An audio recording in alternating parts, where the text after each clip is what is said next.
Hello and welcome to another Riff Raff Raves podcast. Today I'm going to select the top 10 songs that stopped me dead in my tracks when I first heard them. I've been listening to music for many years and I still clearly remember hearing them for the first time and the significant impact they had on me. First up is the song Bleecker Street by Simon & Garfunkel. Fogs rolling in off the East River bank like a shroud. It covers Bleecker Street, fills the alleys where men sleep, hides the shepherd from the sheep. Growing up as a child of the 60s, I couldn't fail to be aware of the presence of Simon & Garfunkel on the radio pop charts, but the songs I heard were of course the huge hits: Bridge Over Troubled Waters, The Boxer, Homeward Bound, Sounds of Silence, and Mrs. Robinson. It was only when I reached the age of buying my own music that I delved beyond the ubiquitous 1972 album of Simon & Garfunkel's greatest hits that everyone owned to explore their back catalogue. Wednesday Morning 3 a.m. was released in 1964, and track 3 on the album, Bleecker Street, is Paul Simon's homage to the street in the New York City borough of Manhattan, which in the early 60s was the very heart of the art and music scene of Greenwich Village movement. Legendary folk music venues such as the Bitter End, the Café Go-Go, the Village Gate and the CBGB Club are all in Bleecker Street, which has been the home to such artistic luminaries as John Belushi, Robert De Niro, Alicia Keys, and more recently Dua Lipa.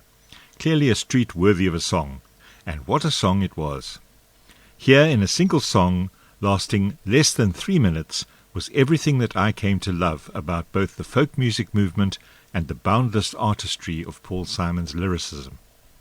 To rolling acoustic guitar picking, the song opens with 2 male voices in agonizingly beautiful close harmony, singing the poetic opening lines, "Fogs rolling in off the East River bank, like a shroud it covers Bleecker Street." This is followed shortly by the lines, "Voices leaking from a sad cafe," and "I saw a shadow touch a shadow's hand," and I knew that I had stumbled across something very special. I was already a fan of Simon & Garfunkel, but the power of this poetry was a new experience, and together with the immaculate acoustic guitar picking of Paul Simon and the angelic harmonies of Art Garfunkel, I had found a sound, loosely called folk music, that both inspired me to want to play the guitar, write meaningful songs, and perform them in the closest thing that Durban had to a club on Bleecker Street, namely the Durban Folk Club, with which I was associated for over 20 years. Not bad for a 3-minute folk song.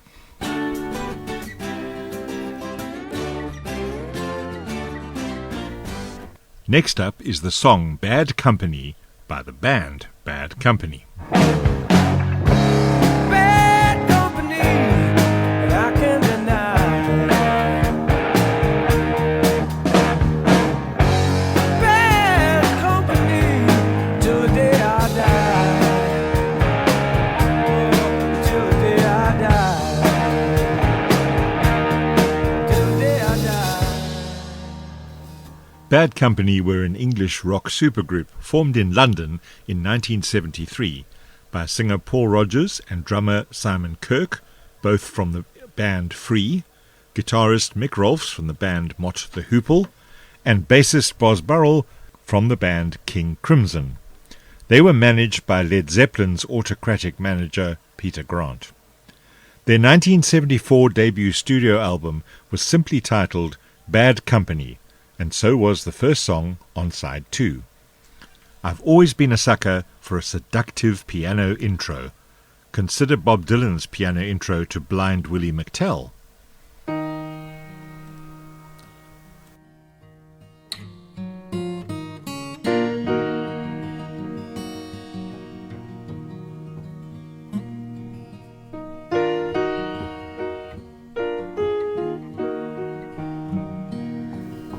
Or Randy Newman's intro to God's Song.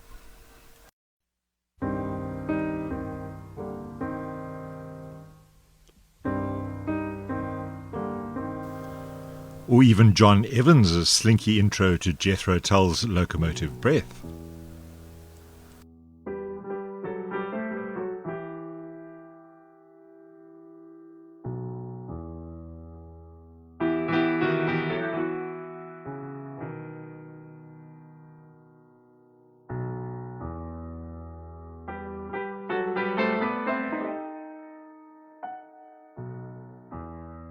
But the power and menace of this piano intro was something different.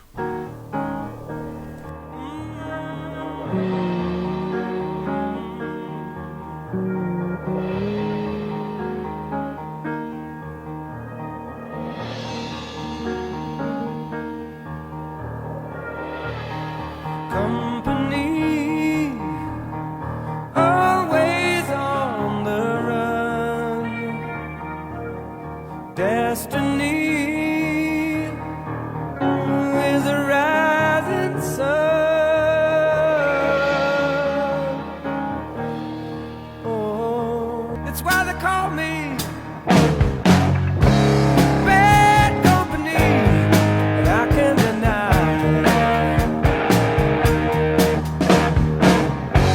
Bad company till the day I die. I had been inducted into the big bad world of power rock, and my world would never be the same again.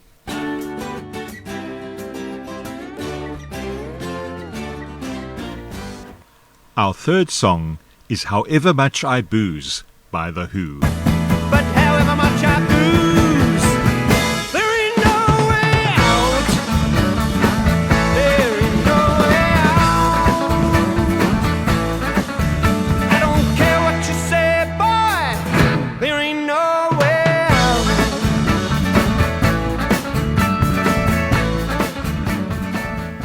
The Who had a reputation as the biggest, baddest band in rock and roll, whose intense live performances were the stuff of legend. You didn't dance to this band. They were there when it was time to fight. With their 1975 album, The Who by Numbers, they were celebrating their 10th anniversary, but they were a band in crisis, suffering from severe substance abuse addictions in a world that was at least temporarily abandoning rock for the punk sound of the Sex Pistols. Guitarist Pete Townshend, who wrote all but one of the songs on the album, had just turned 30 and was succumbing to chronic alcohol addiction. In his words, the songs were written with me stoned out of my brain in my living room, crying my eyes out, detached from my own work and from the whole project. I felt empty. However Much I Booze is the most brutally honest song The Who ever recorded, and some considered this album a suicide note from Townshend, which I'm pleased to say it wasn't, as he is still alive and musically active at the date of this podcast almost 50 years later. This was not a band for the faint-hearted. Years later, when vocalist Roger Daltrey was asked to name his biggest achievement with The Who, he said, "Survival. I survived with 3 bloody addicts in the group." The song starts with Townshend playing urgent acoustic guitar, but it is the incomparable roar of seismic drummer Keith Moon that grabs the listener by the throat with what I believe to be the greatest single drum roll in rock music history.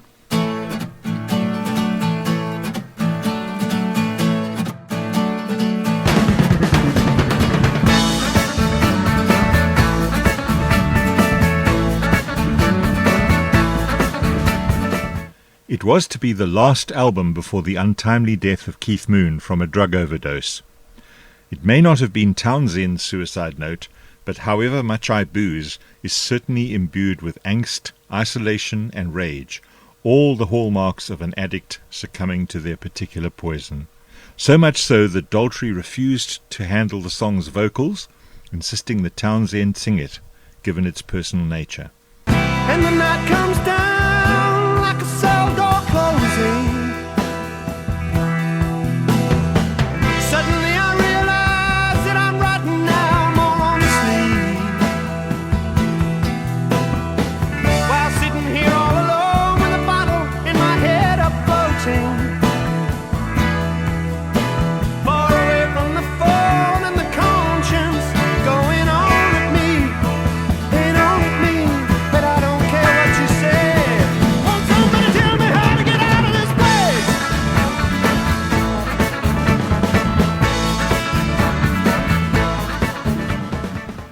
The song is a heart-wrenchingly powerful cry for help, and I will never forget the moment its full force hit me for the first time. Obviously full of painful memories, the band have not played it live in over 40 years.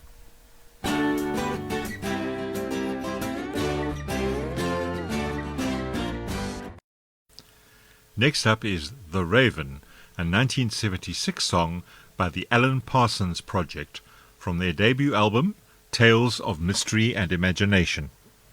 The song is based on the classic Edgar Allan Poe poem of the same name, which tells of a distraught lover who is paid a mysterious visit by a talking raven who constantly speaks the single word, nevermore. The song starts with an urgent, repetitive, rhythmic bass guitar pulse that presages the new wave electronic keyboard sound of the 1980s, swiftly followed by an otherworldly vocal created by one of the earliest uses of an EMI vocoder in rock music.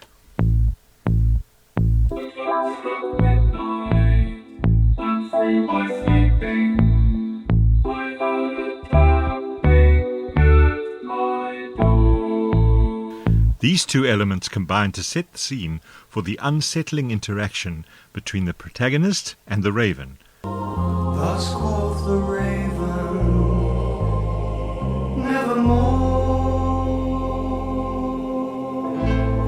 Classic Rock magazine cites this album as one of its 50 albums that built the genre of progressive rock, and indeed this was for me an early introduction to the dramatic power of the build-up of a symphonic rock crescendo. No words can soothe him, no prayer remove him, and I must hear forevermore.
This was back in 1976, and the electronically processed singing that has become de rigueur in today's world of the Black Eyed Peas and auto-tuning was quite dramatically new and different in the 70s. In fact, it was Alan Parsons who had engineered the revolutionary soundscapes of Pink Floyd's Dark Side of the Moon only 3 years earlier.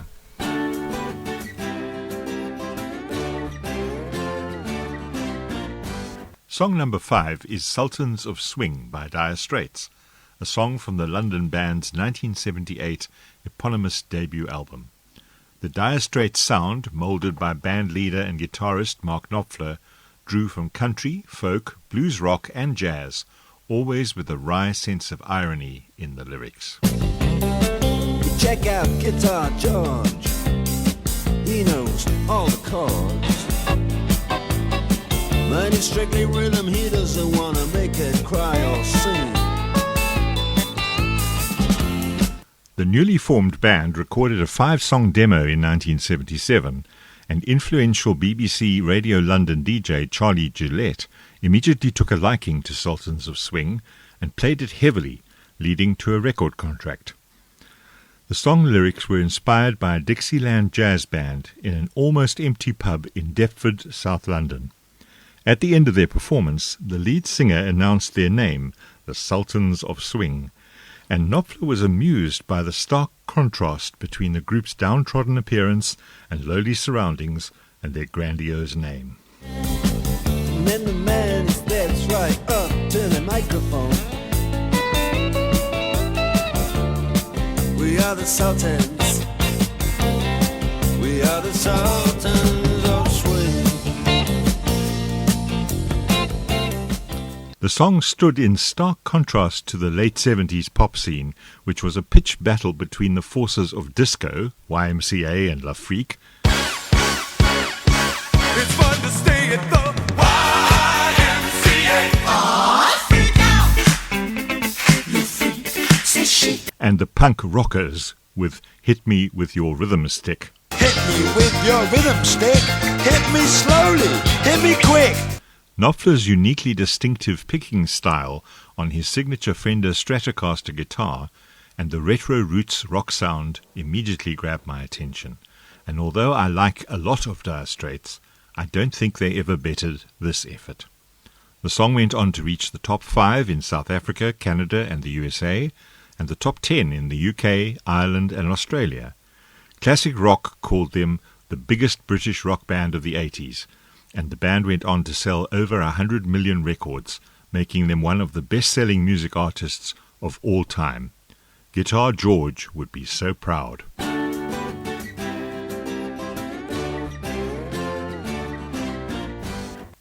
Song number 6 is Crusader by British-Irish singer-songwriter Chris de Burgh. It's a narrative song telling the heroic story of Richard the Lionheart and the Crusaders in their battle against Saladin, the king of the Saracens, during the Crusades of the 11th to 13th centuries. It comes from his 4th album, released in 1979, and also called Crusader. The record producer Andrew Powell and several of the musicians came from the Alan Parsons Project, which we met earlier when we discussed The Raven. Crusader shares a similar sense of the dramatic, and at 8 minutes length is an epic historical narrative song building the sense of drama and emotion from its gentle acoustic beginnings to the explosive heights of the inevitable battle. What do I do next? Said the bishop to the priest. I have spent my whole life waiting, preparing for the feast. And now you say Jerusalem has fallen and is lost. The king of heathen Saracen has seized the holy cross. Jerusalem is lost. Jerusalem is lost. Jerusalem is lost.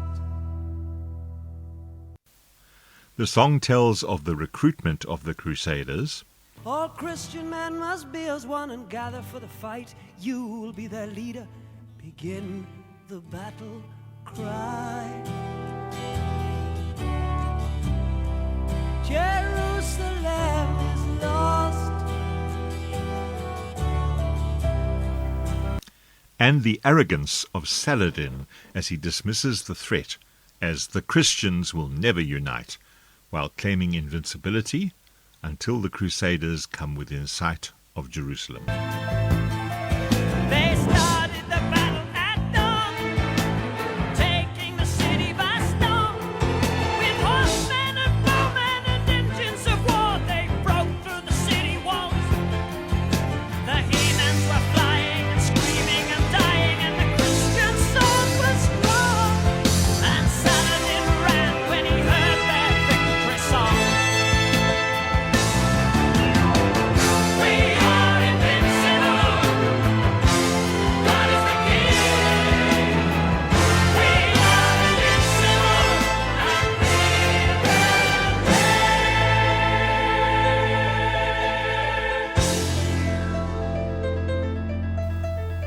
High drama indeed. Once it calms down, we return to hear the moral of the story. There is only greed and evil in the men who fight today. The song of the Crusader has long since gone away. Jerusalem is lost. Jerusalem is lost. The music press has not always been kind to Chris de Burgh.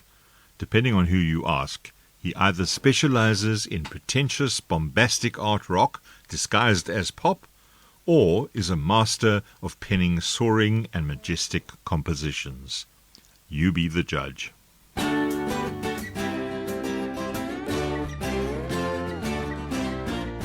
Song number 7 is Ancient Dust of Africa by local folk singer Edie Nederlander from her 1985 album Ancient Dust.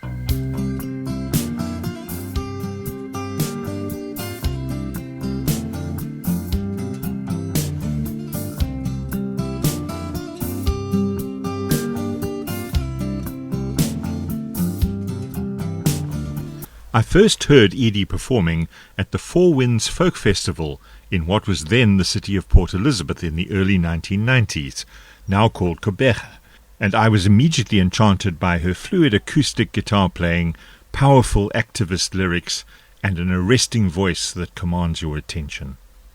The rhythm of Ancient Dust ebbs and flows like an ocean, but the lyrical imagery is where the power, beauty, and pain of the African experience is truly captured. My eyes beheld a timeless world, a stillness held the air, and the ancient dust of Africa was settling in my hair.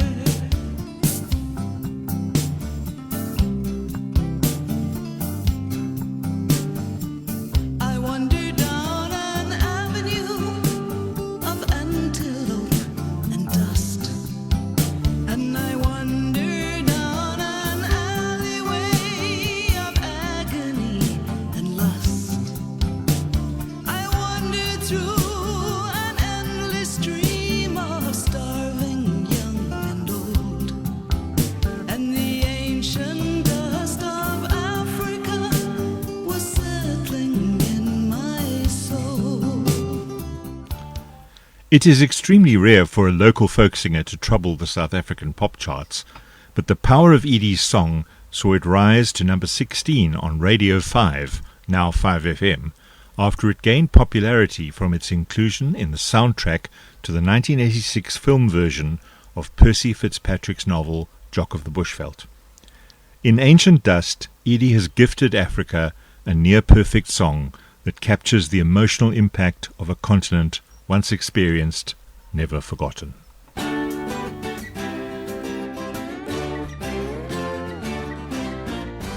Our 8th song is Tracy Chapman's Fast Car from her 1988 debut album. It's a song of a working poor woman trying to escape both the homeless shelter and the cycle of poverty. You got a fast car. I got a plan to get us out of here. Been working at the convenience store. Managed to save just a little bit of money. Won't have to drive too far. Just cross the border and into the city. You and I can both get jobs and finally see what it means to be living. Her big break came at the Nelson Mandela 70th birthday tribute concert in London, described at the time as the biggest and most spectacular pop political event of all time, a more political version of Live Aid with the aim of raising consciousness rather than just money, viewed by 600 million people across 67 countries. The event was star-studded. George Michael, Whitney Houston, UB40, the Bee Gees, Simple Minds and Dire Straits, as well as South African icons Miriam Makeba and Hugh Masekela. As Stevie Wonder was preparing to go on stage, his keyboard hard drive crashed and he could not perform, and Chapman was asked to step in, having already sung earlier in the show. So I remember when we were driving in your car. Speed so fast I felt like I was drunk. City lights lay out before us, and your arm felt nice wrapped around my shoulder. And I had a feeling that I belonged. I had a feeling I could be someone, be someone, be someone.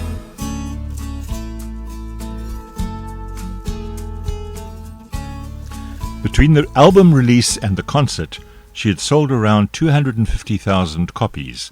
Not bad. But in the 2 weeks after the show, she sold a further 2 million copies of her album, and a star was born.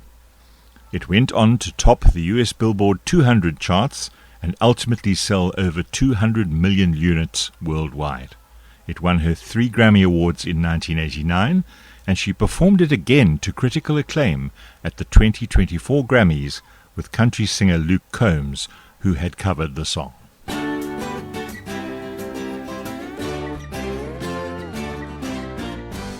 Our ninth song, Song for Ireland, was written by Phil Colclough, inspired by a holiday he took in the Dingle Peninsula on the west coast of Ireland. The song has been recorded by many Irish artists, including Luke Kelly of the Dubliners and the enormously talented Dick Gaughan, but the version that stopped me in my tracks back in 1991 was sung by Mary Black. Walking all a day near tall towers where falcons build their nests, silver winged they fly. They know the call of freedom in their breasts. Mary Black is a traditional Irish folk singer and a household name in her native Ireland. Her musical pedigree is impeccable, and her pristine voice conjures up crystal clear waters in cold mountain streams. Like the songwriter, I was on a holiday in Ireland in 1991, driving the circumference of the country in search of my ancestral roots, and I was driving on the Dingle Peninsula when this song came on the radio.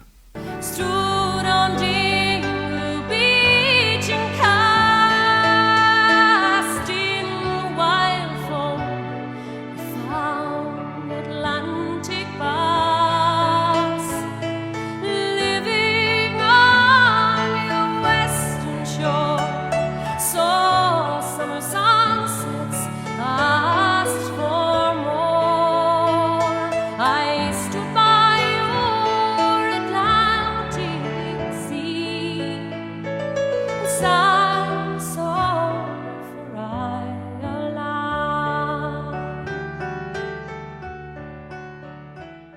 This was a deeply emotional journey, and the power of the song, when I first heard it, was such that I needed to pull over to the side of the road to recover. To hear it for the first time in the place where it was written was a very moving experience, one that still moves me every time I hear the song.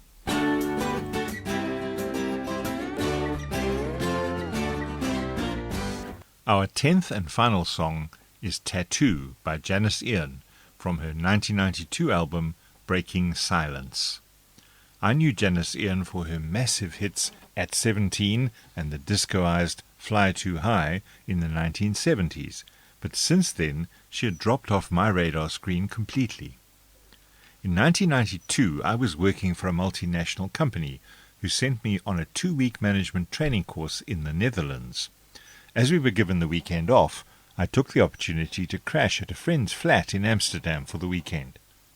As my friend was committed on the Friday night, I consulted the local paper to see what delights Amsterdam could offer.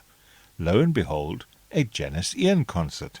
Not only just around the corner from where I was staying, but her first series of concerts in over a decade. This was provenance. I attended what I expected to be an evening of greatest hits nostalgia, but with just a guitar, a piano, an upright bassman, and a drummer, she blew me away with incredibly powerful music that I had not heard before. I discovered from the friendly Dutch fan sitting next to me that Janice Ian had come out as a lesbian the previous year and recorded her first album in 12 years. These new fantastic songs were all on the new album, which I rushed out and bought on the Saturday morning. They were serious songs about serious subjects, sexuality, spousal abuse, incest and the like, but nothing prepared me for the impact of Tattoo, a poignant, detailed narrative about a Holocaust survivor. Her new name was tattooed to her wrist. It was longer than the old one. Sealed in the silence with a fist, this night will be a cold one. Centuries live in her eyes, Destiny laughs over jackbooted thighs. Work makes us free, says the sign. Nothing leaves here alive.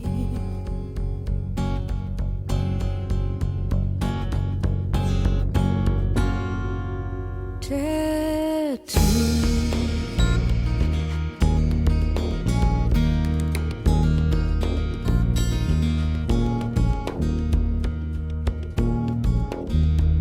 She steps out of line to the left and her father to the right. One side's a cold, clean death, the other is an endless night. Janice Ian has said she is proud of Tattoo, which took her 4 months to write, having grown up on Holocaust stories, being Jewish and second generation. She has every right to be proud. It is a deeply moving song with lines that simply take your breath away, like surgeons took the mark, but they could not take it far. The song has been used in Holocaust exhibits and anniversary remembrance events and remains as potent now as the night I first heard it in Amsterdam.